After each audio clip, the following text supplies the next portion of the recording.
천만 서울 시민의 민생을 책임지는 서울시 의원들의 획기적인 조례 상품을 소개합니다. 도저히 사지 않고는 못 빼기는 알짜 조례 상품만을 모아 준비했습니다. 여기는 서울 라이커머스 10일. 와! 여러분 반갑습니다. 대한민국 최초 조례 라이브 커머스 서울 라이커머스 11 시즌2 MC 조우종입니다. 어렵고 낯선 조례 쉽게 설명해 주실 대한민국 대표 조례 마스터분들 소개해드리도록 하겠습니다. 먼저 방송인 전효실 씨. 안녕하세요. 그리고 이호선 교수님입니다. 안녕하세요. 반갑습니다. 두 분은 좋은 조례를 만드는 좋은 의원이 되기 위한 조건 뭐라고 생각하시는지? 저는 공부라고 생각합니다. 네. 그래서 저는 우리가 어떤 관찰을 통해서 뭐 우리 서울 시민들이 어떤 애로사항이 있는가 이런 걸 보는 것도 굉장히 중요한데 그것을 위해서 어떤 것이 기반이 돼야 될 것인가 네. 또 외국 사례는 또 어떤 것들이 있는가 또 더 나아가서 나중에 어떤 영향을 미칠 수 있을 것인가에 관련된 건 저는 조사와 연구를 통해서 정말 중요하게 영향을 미친다고 또 생각을 하거든요. 그런 차원에서 저는 공부를 좀 말씀드리고 싶습니다. 공부. 전효실 씨는요? 저는 소통이라고 생각합니다. 소통. 네, 좋은 조례, 좋은 의원이 되시기 위해서는 소통할 수 있어야죠. 예, 소통. 저는 약속이라고 생각합니다. 약속. 예, 국민들과 그리고 시민들과의 작은 약속도 놓치지 않는 그런 의원들의 정신 이런 것들이 아마 좋은 그런 사회를 만들기 위한 기본 조건이 아닐까. 네. 제가 볼 때는 약속. 공부하시고 네. 좋은 소통하시면서 네. 그렇게 약속을 약속을. 지켜주신다면 맞아요. 베스트가 아닐까 싶습니다. 그렇습니다. 자, 오늘 만날 이분은 이 세 조건을 모두 갖추고 있는 분이 아닌가 생각이 듭니다. 자, 그리고 이분은 2020년에 처음 실시된 의원 역량 강화 교육 프로그램 우수 의원에 선정되셨고 와우. 2021년에는 서울사회복지대상 대회장상 수상 그리고 그 다음 해에는 행정사무감사 우수 의원상 수상 그쵸.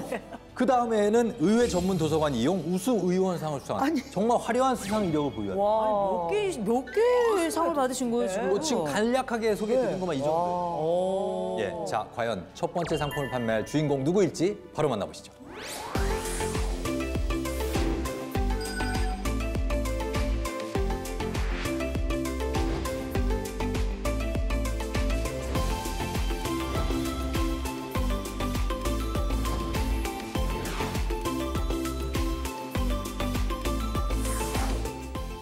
네, 임종국 의원님 어서 오십시오. 환영합니다. 반갑습니다. 네, 저희 서울 라이커머스 시즌2 좀 보고 오셨나요? 예, 몇 개 급하게 보고 왔어요. 급하게 급하게 뛰어오셔야죠. 아, 그럼요. 초치기로. 네. 와. 그럼 아시겠네요. 저희는 30초도 깁니다. 예. 15초 동안 자기소개할 시간 드리겠습니다. 네, 스타트. 예, 종로의 임종국 의원입니다. 예, 15분 도시를 서울의 미래로 만들겠습니다. 10초도 안 걸렸어요. 진짜로. 근데 조금 상당히. 더 하셔도 괜찮습니다. 그래요? 너무 짧은데요? 근데 뭐 저에 대해서 많이 궁금하실 것 같지가 않아서 아니, 뭐, 궁금하고 차차 풀어드리면 제 되니까. 얘기에 궁금해하셨으면 좋겠어요. 자신 있으세요. 자, 그럼 의원님, 저희가 이 상품 판매 전에 솔직히 한번 수상 이력, 아까 그거 예. 본인의 이력 다 맞습니까? 예. 굉장하세요. 아니요, 근데 이제 그 의원 2번 하고 네. 한 5년 이상 하면 네. 다 그 정도 합니다. 아, 아닌데. 제가 이거는 볼 때- 공부가 가장 쉬웠어요. 이런 느낌인데요. 아니, 그렇죠. 지금 이제 의원 되시고 나서 받은 상만 아까 나열을 해주신 거잖아요. 이런 분들은 보면 의원 되시기 전에도 상을 많이 받으실 가능성이 굉장히 높거든요. 예, 예. 아마도 성실성도 갖추고 능력도 네. 갖추실 텐데 이렇게 시의원이 되시고 여기에 도전하실 때에는 아마 그만한 사연이 있지 않았을까. 예, 제가 그 한국 외국어대학교 영어과를 다녔었는데 그때 이제 뭐 학생회장하고 그러면서 몇 학번이시죠? 83입니다. 저희 대선배님. 그래요? 오, 예. 후배시네요. 외대 신방. 예, 그때가 아마 더 입학하기 어려웠을 겁니다. 아닙니다. 그런 건 아니고. 아, 선배님. 네, 그래서. 그때 이제 학생 운동하면서 고생을 좀 했고요. 네. 졸업하고 나서 이제 국제 물류 복합운송 업에 한 14년 정도 일을 좀 하면서 돈 좀 벌만 했는데 네. 갑자기 이제 민주당과 어떻게 하다가 이제 인연이 좀 생겨서 뭐 그러다 당직자하고 국회보좌관하고 그러다가 네. 의원을 또 이렇게 또 2번째 하고 있습니다. 네, 뭐 이미 찬찬히 준비가 돼 오셨던 분이신 것 같아요. 우리 의원님이 되시고 나서 어떤 일들을 진행해 오셨는지 좀 나눠주세요. 제가 주로 공상을 많이 합니다. 공상이요? 좋은 거죠. 예, 좀 황당하다는 얘기 그런 얘기 많이 하는데요. 기존에 뭐 이렇게 그 세밀한 여러 가지 정책들을 많이들 얘기하시는데 그런 것 대신 저는 좀 한번 새로운 걸 한번 생각을 해보자. 보다 네. 근본적인 그런 거에 대해서 관심이 좀 많은데요. 저 2018년도에 그때 이제 시장에게 네. 좀 황당한 제안을 많이 했죠. 어떤 제안들? 황당한 예를 제안. 들면 아시아나항공이 굉장히 어려웠는데 네. 이걸 인수해서 공기업처럼 인수를 하자. 아시아나로. 아시아나를. 그다음에 뭐 자산관리공사, 뭐 전기택시공사, 뭐 네. 일자리 재단 등 뭐 이런 걸 좀 만들어 보자. 전기 택시공사요? 예. 전특공. 그게 이제 2019년, 20년도에 예. 택시와 예. 지금 저 이 온라인으로 택시처럼 운행하는 그런 앱들 네. 있죠. 네네. 그런 것과 관련해서 좀 그 여러 가지 사회 문제가 좀 있었죠. 맞아요. 근데 그런 것을 해결하면서 또 한편으로는 전기차가 계속 늘어날 때였는데 아. 보조금도 많이 주고 네. 그럴 거면 전기차를 보급하는 김에 네. 어차피 택시도 전기 택시를 많이 늘릴 테니 그러면 아예 전기 택시 공사를 만들어서 시민들이 이용하기 좀 좋게끔 그런 것도 한번 만들어 보는 게 어떻겠냐 이런 얘기 좀 했고요. 그래서 제가 제안한 거 뭐 다 잘 뭐 되고 있지는 않지만 네. 그 중에 한 가지는 이건희 미술관이 들어서기로 네. 되어 네. 있는 그 네. 송현동 공원. 네. 네. 네. 그거는 좀 진행이 됐습니다. 뭐 저 혼자 다 한 건 아닙니다만 그거는 이제 공원은 만들어졌고요. 예. 의원으로서 기억에 남는다. 이런 일들은 어떤 보람 되신 일들? 지금 그 서울시청의 제조산업 앵커팀이라는 팀이 하나 있습니다. 그게 이제 2019년도에 제가 만든 사업 때문에 예. 팀이 하나 생겼거든요. 그래요? 예. 근데 그게 어떤 사업이냐 하면 이제 스마트 솔루션 앵커라는 그런 사업인데 네. 뭐 주얼리도 있고 뭐 이렇게 뭐 신발도 있고 여러 가지 있습니다. 그렇죠, 네. 그렇죠. 예. 그 가운데에 봉제하시는 분들이 굉장히 많습니다. 네네. 예. 봉제와 관련된 인구가 많은 구가 서울 25개구 중에 한 10개구 정도 됩니다. 그 의원님 지역구에 예, 그래서 저 창신동에 또 특히 많고요. 창신동에 예. 거기 또 이제 동대문 뭐 평화시장이나 그렇죠, 그런 게또 그렇죠. 가까이 있고. 근데 이게 봉제가 이게 장비도 굉장히 여러 가지더라고요. 근데 그 가운데 그 아주 비싸고 고가인 그런 장비들을 공유하는 그런 센터를 만들자. 공유센터. 예, 라고 해서 이제 그걸 이제 이름을 붙이기를 이제 스마트 솔루션 앵커 이렇게 해서 만들었는데요. 금천구, 뭐 성동, 광진 이런 데 다 따라했어요. 확대가 됐네요. 한 3년 정도 만에 벌써 한 7, 8군데 와. 이렇게 늘어났고요. 예산도 국비 포함해서 한 360억 정도 이 정도 좀 쓰게 됐고요. 그래서 그 봉제 업계 하시는 분들로부터 예. 좋은 소리 많이 듣고 있습니다. 아 갑자기 악수를 하고 왜 안 왜? 아니, 혹시 그분들이 어떻게 이렇게 상이 많던데 어떻게 그 관련한 상은 안 주셨나요? 주로 이제 술상은 많이 받고 있습니다. 아, 술상, 술상을, 네. 밥상. 근데 오늘 상품들을 또 기가 막힌 걸 가져오셨을 것 같은데 네. 이걸 방송에 굳이 함께 해야 되겠다 이런 생각을 가지신 이유가 또 있었을 것 같은데요. 예, 이제 이 방송이 이제 조례를 소개하는 프로그램이죠. 네네. 예, 그런데 제가 3일 전에 섭외를 받았어요. 3일 전에. 전에 한 급하게 일이요? 급하게. 그래서 급하게. 제가 이제 평상시에 네. 하고 싶었던 얘기들이 있는데 그건 이제 조례 한두 가지 바꿔서 되는 일은 아니어서 그러면 서울이 그 근본적으로 방향을 좀 이렇게 바꿨으면 좋겠다. 이런 얘기를 좀 해도 되겠습니까? 라고 했더니 괜찮다고. 뭐 의원님 반응이 저희는 좋을 것 같다고. 무조건 좋습니다. 그래서 이제 이 정책을 만들기 전에 서울 시민에게 이런 건 어떻겠습니까? 라고 이제 면접 보는 기분으로 네, 오늘 나왔습니다. 너무 좋은데요. 아, 말씀 듣고 보니까 더욱더 기대가 됩니다. 네, 네. 자, 과연 얼만큼 화려한 조례를 들고 나오셨을지 백문이 불여일견이죠. 함께 보시죠.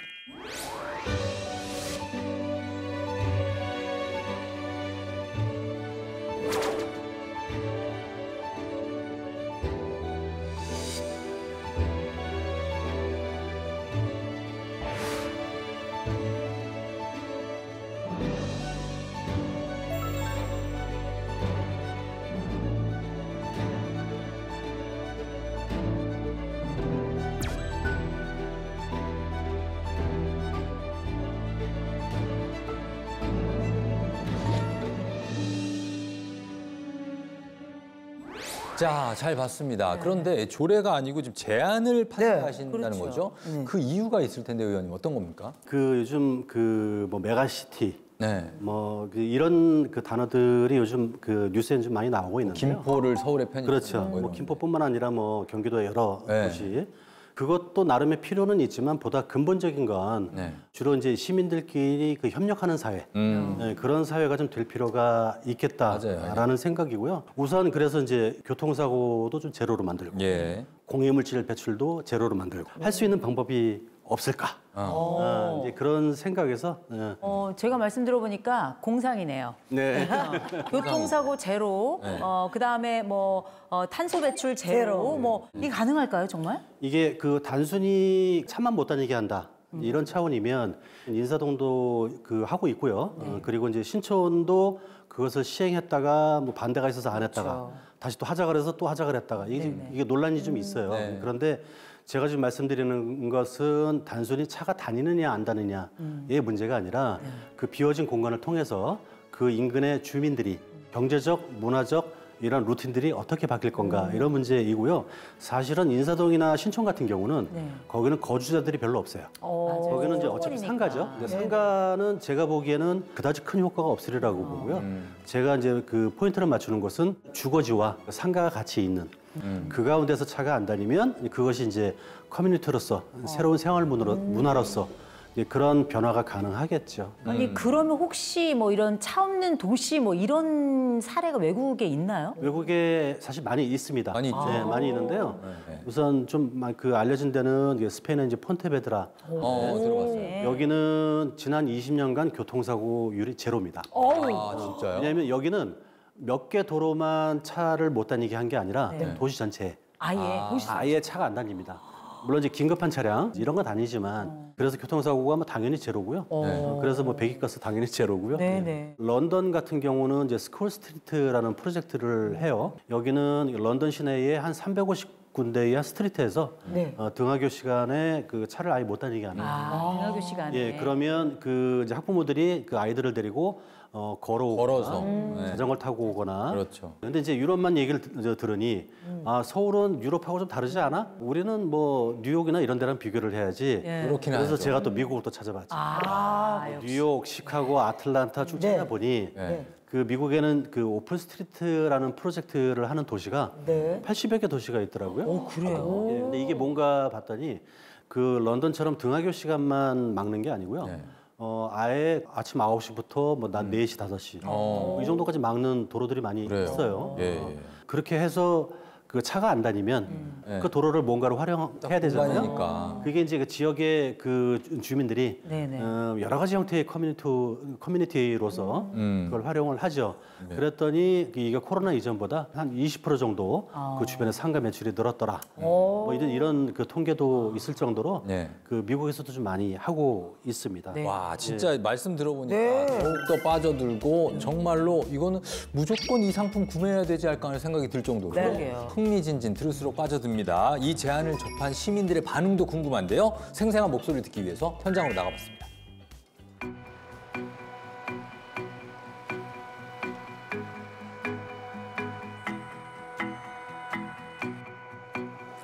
여기 어디예요? 인사동이죠. 인사동? 인사동.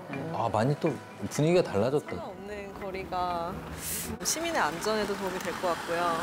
그리고 특히 어린 친구들이 교통사고 위협으로부터 많이 예방이 될 것 같아서 긍정적으로 바라보고 있습니다. 시간이 아주 많이 걸릴 것 같긴 한데 좀 체계적으로 대신 시민의 안전도 좀 생각을 하시면서 그렇게 좀 정책을 좀 만들어 주시면 좋을 것 같습니다. 제가 운전자 입장에서는 사실 좀 죄송한 말씀입니다만 많이 불편할 것 같긴 해요. 그럴 수 있죠. 왜냐하면 이미 그 30km 그 구간을 건널 때도 운전자 입장에서는 좀 답답함을 느끼는 건 사실이거든요. 시민 입장에서는 저도 그 공간을 많이 활용을 할 것 같아요. 네. 장기적으로 봤을 때는 궁극적으로 그쪽 방향으로 가야 되는 게 맞다고 봅니다. 그러니까 서울에는 밀집한 그 구간이 많아서 공해적인 것도 문제가 많이 심각하니까 앞으로 그런 구역이 많이 늘어나면 좋죠. 바람직하다고 생각합니다. 적극 추진해 주십시오. 감사합니다.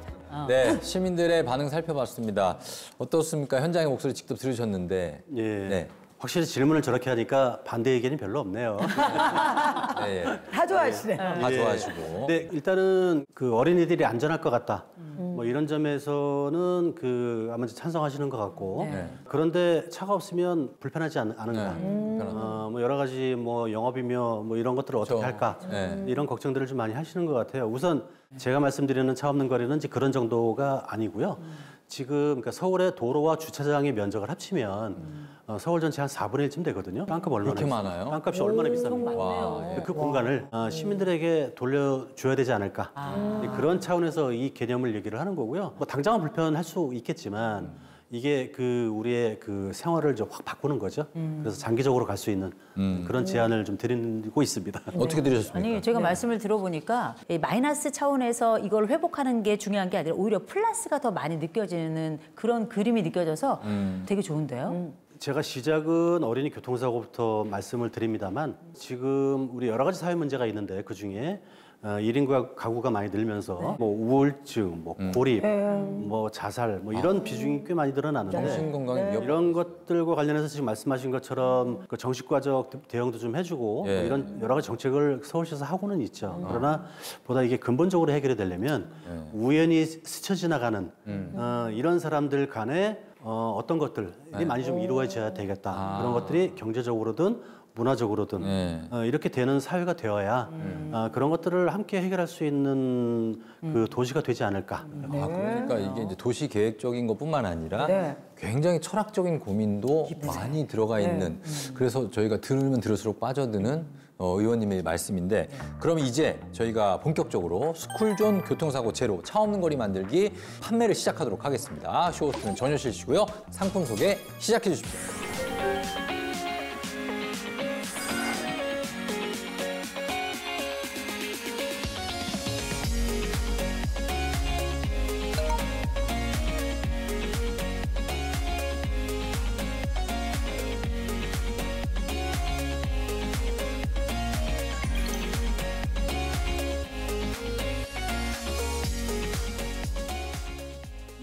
임종국 위원님의 조례보도록 하겠습니다. 어린이 교통사고는 바이바이. 차에게 빼앗긴 공간을 시민에게 온실가스 배출은 낮추고 삶의 질은 높여줍니다. 좋아요 선택 시 지역경제 활성화. 활성화까지. 와우. 오늘 완판 가능성 몇 퍼센트? 이거 100% 되어야 됩니다. 비전이기 때문에. 네. 그럼 오늘 판매할 상품 소개 바로 가도록 하겠습니다. 예, 유럽과 미국에서도 하고 있습니다. 전혀 황당한 거 아니고요. 우리 아이들을 위한 새로운 환경도시, 협력하는 경제도시를 만들 수 있습니다. 그렇군요. 그럼 위원님, 이 상품만의 독특한 점 뽑아주세요. 황당하게 느껴질 수 있습니다. 네, 그러나 유럽과 미국은 물론 국내에서도 전남 순천, 그리고 전북 전주, 경북 영주에서도 사실 논의하고 실험을 하고 있습니다. 예. 이 제안이 현실화가 되면 누가 가장 혜택을 입을까요? 우선 그 모든 지역의 시민들이 혜택을 볼 것이고요. 예, 그리고 이제 우리 아이들이 혜택을 볼 겁니다. 그것과 관련해서 새로운 로컬 크리에이터들이 또 생겨날 겁니다. 정말 두고두고 너무나 설레이네요. 오늘 판매하실 상품 어떤 제안인지 다시 한번 의원님 핵심만 쏙쏙 뽑아 설명해 주세요. 예, 우리 아이들을 위한 교통사고 제로부터 시작하는 서울도시 대전환, 경제문화 대전환입니다. 마지막으로 구매 버튼을 눌러 준비를 하고 계신 시청자분들에게 어필 한 말씀. 예, 우리 아이들에게 어떤 도시를 물려주고 싶으세요? 우리 아이들 청년의 미래도시 꿈꿀 수 있습니다. 네, 와우. 여기까지입니다. 자, 예, 임 의원님 그리고 전효실 씨가 정말로 힘차게 상품 소개를 해주셨는데 어떻습니까? 임종국 의원님 뭐 만족하십니까? 예, 뭐 조금 더 한번 네. 소개를 하나 드리면요. 그러시죠. 네. 바르셀로나 여행 가보셨어요? 또 물어보시죠. 왜 자꾸 저는 안 가봤습니다. 가보셨을 것 같은데. 우리 아무도 못 가고. 저는 가봤습니다. 예. 가봐야 될 것 같아요. 거기에 주로 제일 많이 가시는 데가 그 네, 가우디 가우디. 성당. 바르셀로나는 슈퍼블럭이라는 그 프로젝트가 있습니다. 이 길은 그 주차 목적으로만 네. 시속 10km 이하로 지나갈 수 있어요. 10km면 예. 진짜 느린 그러면 건데. 예, 그러면 그 나머지 공간은 무엇이 되느냐? 네. 녹지이거나 공장이거나 커뮤니티이거나 그 지나가면서 우연히 스쳐 지나가는 사람들끼리 네. 뭔가 할 수 있는 네. 그런 공간이 되는 거고요. 근데 이런 블럭이 숫자를 셀 수 없을 정도로 굉장히 많습니다. 그래요. 예. 그래서 그런 도시처럼 그 안에서 사람들이 생활이 어떻게 달라질까? 네. 그런 것을 좀 말씀드리고 싶은 겁니다. 그래. 여러분 눌러주세요. 예. 이호성 교수님은 보시면서 어떤 제안이 가장 좀 마음에 드셨는지. 아니 일단은 전 이런 희망을 꿈꾸게 하고 또 다른 비전을 갖도록 하고 또 다른 시선을 갖게 한다는 면에서 저는 너무너무 좋았고요. 저는 그게 정책이 가져가야 될 기본적인 방향이라고 저는 생각하거든요. 조례는 조례대로의 구체성이 있다면 네. 이런 비전은 비전대로의 또 나아갈 길을 열어주니까 신뢰가 돼요. 일종의 나침반을 네. 보여주시는 거잖아요. 정말 좋았어요. 네. 스쿨존 교통사고 제로 차 없는 거리 만들기 살펴봤습니다. 여러분 마음에 드셨다면 서울 라이커머스 12일 너튜브 들어가셔서 좋아요 눌러주시면 되고요. 자 마지막으로 한 말씀 더 하실 수 있는 시간을 네, 의원님. 시민들에게 그 보행 자전거 대중교통 중심의 도시 가능합니다. 예, 우리 아이들의 안전부터 시작합니다만 예, 그런 도시 함께 서울 시민 여러분들과 함께 만들어 나가고 싶습니다. 고맙습니다. 네, 자 임종국 의원님이 앞으로도 또 파격적인 아이디어, 뭐 황당한 아이디어 아니면 꿈꾸는 아이디어를 계속해서 저희에게 제안해 주시기를 기원하는 마음입니다. 오늘 함께해 주셔서 감사합니다. 고맙습니다.